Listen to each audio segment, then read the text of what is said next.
జై భీమ్, జై భీమ్.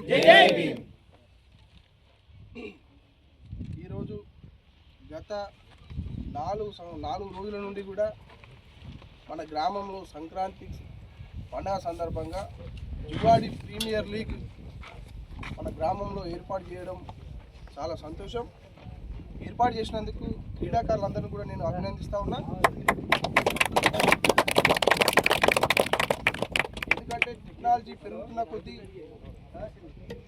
చిన్నపిల్లల కాడ నుండి 5 సంవత్సరాల పిల్లల కాడ నుంచి కూడా పండు ముసళ్ళ వరకు కూడా ఫోన్లు వాడుతున్నటువంటి సందర్భంలో వీటిని దూరం పెట్టి ఈ 4 రోజులు కూడా కేవలం ఈ క్రికెట్ పైనే ధ్యాస ఉంచి క్రికెట్ ఆడడం వల్ల మానసిక ఉల్లాసం ఉంటుంది. అదేవిధంగా ఫిట్నెస్ కూడా చాలా బాగుంటుంది.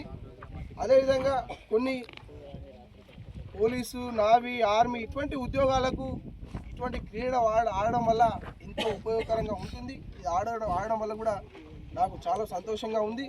అట్లనే గత 2 సంవత్సరాల నుండి కూడా రాష్ట్ర ప్రభుత్వం సీఎం కప్ పేరుతోటి క్రీడలు నిర్వహిస్తూ ఉంది.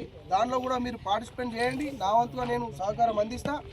మన జిల్లా స్పోర్ట్స్ డిపార్ట్మెంట్ జిల్లా సెక్రటరీ వెంకటేశ్వర్ గారితో కూడా నేను మాట్లాడతా. అవసరమంటే మీరు ఆడతామంటే దాంట్లో మీరు పేరు ఇవ్వండి, దాంట్లో కూడా పార్టిసిపేట్ చేయండి.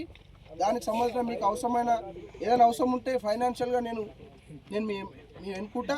అదేవిధంగా ఇంత దూరం గ్రామానికి ఇంత దూరం రావడం వల్ల చాలా వరకు కూడా కొంతమందికి తెలిసింది.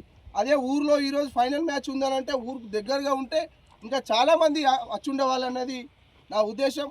గత సంవత్సరం కూడా నేను చెప్పిన అదృష్టం కలిసి వస్తే నేను సర్పంచ్ అయితే కంపల్సరీ మీకు 3 ఎకరాల ఆట స్థలం ఏర్పాటు చేసి వచ్చే ప్రీమియర్ లీగ్ నేను దగ్గరుండి ఏర్పాటు చేస్తానని చెప్పిన. కానీ దురదృష్టం కలిసి రాలేదు.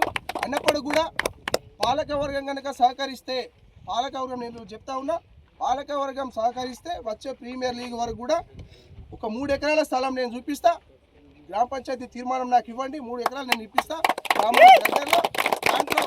దానికి సంబంధించిన ఫెన్సింగ్ కోసం హద్దులు ఏవైతే ఉంటాయో ఆ హద్దులను కూడా నేను డొనేట్ చేయడానికి నేను సిద్ధంగా ఉన్నా.